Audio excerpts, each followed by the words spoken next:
Hey y'all. I just wanted to check in and say hello since it's been, well, going on a month since I've said hi, since I've said anything, since I pressed record. It's been a long time, way too long. I gotta tell you, I'm not like any different than your average YouTuber who, when starting out, we have these slumps, you have these periods of time where you're trying to figure it out, So that's what I've been doing. Other than that, I've been working really hard.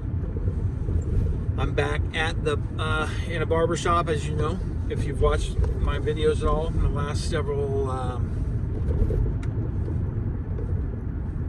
just the last several times I've uploaded. I tend to repeat myself because I'm talking about my life and what's happening. And geez, dude, good gosh, that's a nice slick little move. They almost got smashed. It's my life. And, when I started this channel, it was literally just me pressing record. And so, you get going, you start making some edited videos, you start doing the thing, and then life comes along, and you gotta try to figure out how to fit everything. And I'm still learning, no secret here. I'm still learning how to manage a YouTube channel. My goal is the same. I've always wanted to have success so I can provide freedom for myself and be able to get out there and really do van life, really go to the places that I want to go. But I'm discovering things along the way that you just can't know until you do it, and so I put everything in the van. I fixed the van up how I did. I have pretty much all I need to do van life in this van. When it comes to going places that aren't hot. At this point, I still don't have an AC. I've been wanting to find a 12-volt AC for the roof. I don't know if they make one, honestly. I saw someone the other day that said they had a 12-volt AC that they put on their roof, and I was like, great, where is it? But then now I'm reading, oh yeah, it's 12-volt, but that doesn't keep it running. It turns it on, but it doesn't keep it running. You still need that 110. And so, my thing is, I want whatever it is that I do get to work. So I'm working on the extra battery for the AC200. There's two of them that you can hook up to make a total of, 6,100 watts. And they're not cheap. These batteries are 2,000 plus watts each. So I would literally double that 2,000 water back there. And I have the 700 water as well, the Blue Eddies. So that takes a little bit of money. But I'm really thinking about foregoing any more upgrades to the van at this point for the reason that I really want to get going again. I really want to do actual van life, at least for another stint before I have to go back to work. Wherever I go, wherever I am, I'm going to need to work a little bit because I have this problem, and it is that I'm poor. I don't have money to just go. I do have opportunity, but I'm missing my family. I miss my mom and my daughter and my grandson. I'd like to see them. I know that traveling and doing van life doesn't put you in one place all the time, as I have been kind of experiencing for a while. I'm here in Coeur d'Alene and I found a position. It's what I do. You can't just work 2 weeks and leave. You gotta kind of build a following and start making that money. Luckily, I started a shop that's pretty busy. So out the gate, I've been making money right out the gate. So that's exciting because, in my experience, it takes a while to build up an income. So I have been really contemplating all of the things And I've been okay. If you're wondering, I haven't been sick or anything like that. Not sick in the sense that I have a virus or something like that. I still deal with the same things I've been dealing with. And that's just up to me, changing my lifestyle, how I eat, exercise, all that. Yeah, things have been okay. I kind of feel like a fake, you know. I haven't slept in a house except for my mom's. When I was last in Texas, I couldn't stay in the car because it's a senior facility or a senior apartment complex, and you know, people see me getting out of the van in and out in the morning. They don't like it, so they complain. So while I was there, I stayed at my mom's for about a week. But other than that, it's been a couple of years full time in the van, and you know, I'm here, and it's beautiful. Coeur d'Alene is just a beautiful, beautiful place, and there's no denying it. My thing is I came here all those years ago, fell in love with Coeur d'Alene, always wanted to live here, but I didn't pull the trigger. I wasn't able to get my family here, and now that I'm here alone, I just don't feel the same about it. I love Coeur d'Alene, but it doesn't feel like home, you know. And that place that I always wanted to be, that I said I might find if I'm van lifing, I still feel a little off here, you know. So, and it might be that I'm just not done van lifing. I'm just not done with it. I really want to experience everything that it has to offer. Yes, you get lonely. Yes, it's a hard thing to do by yourself. And I don't know how much longer I will do actual travel van life. I would love it to be a lot longer, but as you know, it takes money to sustain travel. And not just that, you know, whenever you drive your car, you are literally wearing it down. So, like, I had that 4 months of traveling around, and I ended up back in Coeur d'Alene. In that 4 months, I went over 16,000 miles. Whew. That's a lot of money in gas at this time of in our economy. So most of my money was just spent on gas. So I found myself running short, and I needed to get work. So here I am, working away. But I'm really happy that my channel has sustained. I see people dropping off because I'm not consistent with my with my content right now. But you know, life is life. Everyone's got their life, and I have been living full-time in the van. It's still my kind of van life. It is still me in this beautiful place, and there's a lot of things to do out here. You know, a lot of places to go. Yet I find myself kind of still going meh. You know, they say in the summertime it's going to be great, and I've been here in the summer. It was great. The beautiful weather, it's all good. But I'm still feeling like something's missing, and I just don't want to. I just don't want to. Was that a camera? Traffic camera? Ugh. Ooh, there's the beautiful Lakey Boo. I just feel kind of like not like I did Marble Falls. Marble Falls, I felt trapped. That was just a bummer. But I feel like I need to get moving. Like, I feel like I really need to just get moving on, you know. And I'm here at the lake right now. You might want to see it. It's pretty gorgeous. Just pull right up into here and just stare at it. This is a little better than that Marble Falls River that I used to go to all the time. But yeah. Anyway, I want to check in and just let you know I'm doing all right. It's been a while. This is just a video that I'm doing. There's no music, there's no editing. It's none of that. I'm on a lunch break, and I just blocked off. It wasn't a busy day, so I go back. I got a couple more this afternoon, 2 or 3, and not complaining. It's just I've reached that point again where I feel like it's time. You feel that the road calling you, and so once I had that seal fixed, it was the CV axle.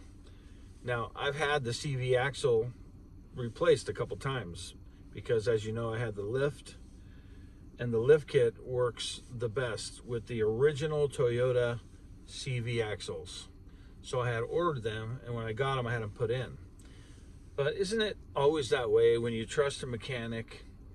You can trust them to do a particular job, but how do you know that they didn't ruin the seal on the way in, Because I know this particular CV boot, I've seen them installed, and you have to yank on them and pull them, and there's this long part that goes through into the transmission. So I had lost like 3 quarts of transmission fluid.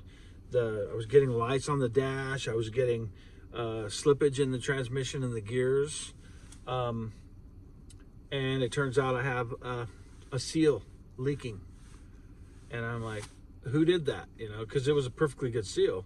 And the way they handle it, and you start yanking. The last guy, one of my aftermarket axles, he stripped it out when he took it off. He just completely stripped it out. And then luckily I had a warranty to cover it. But you see, when you can trust mechanics, but they are just human. And they can cause other things to happen when they do the job. And then you get 2 weeks down the road and start having a leak or something. Like the engine out job I had done, $4,000. That's the guy who stripped out the axle, but he also didn't seal up the timing chain cover. That was the part that was leaking in the first place. And he took it all apart and he put it back together, but there's a small little drip in the pan. What does that mean? It has to completely be taken out of the engine needs to come out again, and they need to replace that gasket and the whole thing and make sure it doesn't leak. $2,500. I was just talking to my mom, and I said,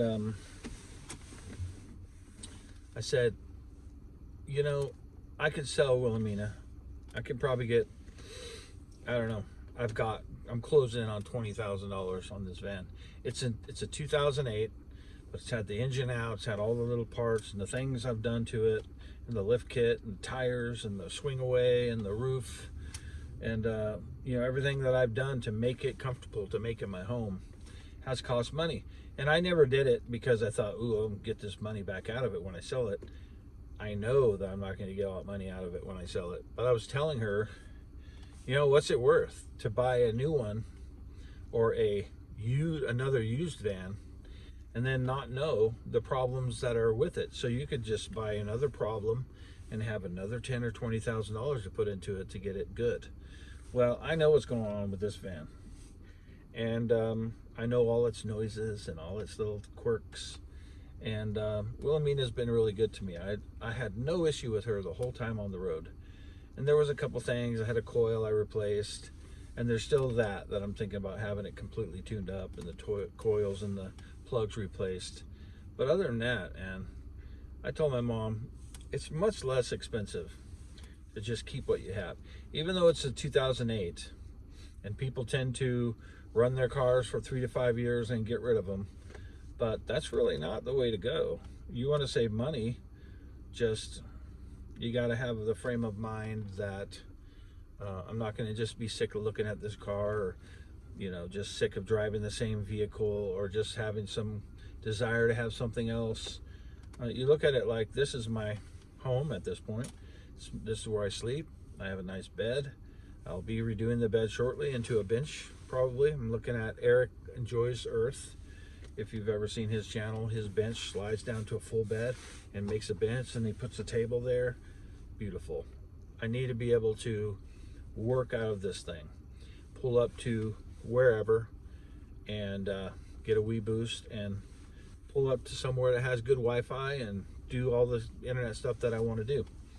So that's that. I just want to say, in my experience and so far with van life, I'm very comfortable in this van. It feels great to lay down and watch TV. But with this new bench thing, it's going to allow me to sit on the laptop, eat, even cook in the van. So that's kind of what I'm looking to do. It's just it's not simple, but it's not hard to build this van out, measure out the area that you have, and then build one that fit in that spot. I basically will have the same area, and I may have to lift the counter space and create a different sort of look on the side, because you need to have height in order to put that table just at the height you need it when you're sitting on the bench. So first the bench, and then the counter, figure out the sides so I can connect the table to it, and that's my next step. I might forego everything else and just get back down the road for a period of time, heading back to Texas to see my loved ones. So I've learned in the time that I've been van lifing that I definitely need some security and income, even if it's a small amount, to be able to keep going. If not, and I have to work, then the chances are that I could be at some point getting a place, a small place to be stable. And because if I have to work, you know, nowadays, if you watch the last Chrome video, Van City Van Life, he talks about the affordability of van life. Food is so expensive now. Gas is so expensive. Everything has doubled, literally. Like, even the job that I did on this thing would have cost me half of what they charged me, you know, 6 months ago, 8 months ago. So, you know, the economy has definitely worked to our disadvantage, and van life is not so cheap anymore if you're looking to get into it. So I want to say that I haven't changed my mind about van life, and I don't plan on quitting van life, because right now it is my way of living. But I can see that if something doesn't give, if I don't get more creative, if I don't create a channel that's more successful, and I can't kind of parlay this channel into something more, and I know I need to bring more value, and I haven't been. So I have no, you know, expectations of something just happening to allow me to be a full-time road van lifer. I would love that. I would love to be able to go the places and do the things and live out of the van. And I did that for a short time, and I started running out of money. So at this point, until things change, I am literally a one area type of guy. I gotta stay in the area and take trips places. So I'm hearing about this place called Whitefish out here. It's about 3 hours from where I'm at, but I'm thinking about taking a trip. We will see, depending on what everything kind of turns out like for going back to Texas and seeing my people and maybe working out there. Not positive what's next. But just let me say thank you for sticking around. Thanks for watching. Thanks for being interested in Wilhelmina. She's awesome. And still the same van. When I get the bench put in, I'll show it to you. That's my next project, I think. I am looking for an AC that's 12 volt that will work with my 2,000 watt battery. And that thing will run everything. It starts everything. Like things that take 1,800 watts to run and start, like my blender, like the heater, like my coffee water kettle. It runs everything. So it will start an AC, I know that. But will it run it? So I have two things in mind real fast before I end this video. Getting like a 2,000 watt gas driven generator that I can mount somewhere, maybe the back or something at some point, and then that can run anything I want on the inside, because you can plug that to my outside plug and it will charge my batteries, it'll run the AC, it'll do everything. I've known people that have the generators and they run them on their RV, and they literally get everything going and keep it running on their trailers and their RVs with a 2,000 watt Honda generator. So that would be cool. And then that could be something you obviously can't run when you're boondocking and sitting in a neighborhood or something. It'll tip you off real fast. But I'm thinking about that. And if you have any ideas on the AC, on if there is one available somewhere that will fit on the top of this roof. Most of them that I see are the 14-inch cutouts, just like the Max fan. So I could literally, if I'm going somewhere hot, just take the Max fan off and put the AC instead. But I need something that's going to run off my system, like 4,000 watts, because I plan on getting one of those battery extensions, maybe before I leave, and then I will have plenty of wattage. But you always got to think about plugging in. And in Texas, I did not have anywhere to plug in. Couldn't plug into my mom's. I didn't know anybody there that I could run an extension to their house or anything. So I had to rent a campsite for a night once a week to plug in and charge my batteries. So I thought a generator would be a good idea. And make sure this girl don't run her back across the street. Okay. So yeah, that's it. Thank you guys for watching. I do appreciate you. I'm really trying to reinvent this channel and come up with a new direction. I don't like talking about myself and my life, and it just seems repetitive. And I've been through a lot, and I wouldn't blame anyone for quitting me, because it's not very interesting content at this point. I admit it. I know it. It's just my life. It's Vinnie Van. It's what I've been going through. And, you know, I have lots of desires for this lifestyle, but you can only do what you can do. And until my channel gets much larger, or, you know, people get real generous, it's me. I got to work and make money and somehow figure it out, you know. So it'd be great if you have any suggestions on what I can do for, you know, $1,000 a month or $1,500 a month while I'm out there. And also the AC. So that's it. Thanks for watching. I'm sorry there's no music and editing. This is just going up. I wanted to say hi and make sure you guys know I haven't forgot about you. And I haven't. I really appreciate you. 750. Y'all are awesome. I'm back at work. Do all the good things with those buttons. Bye-bye.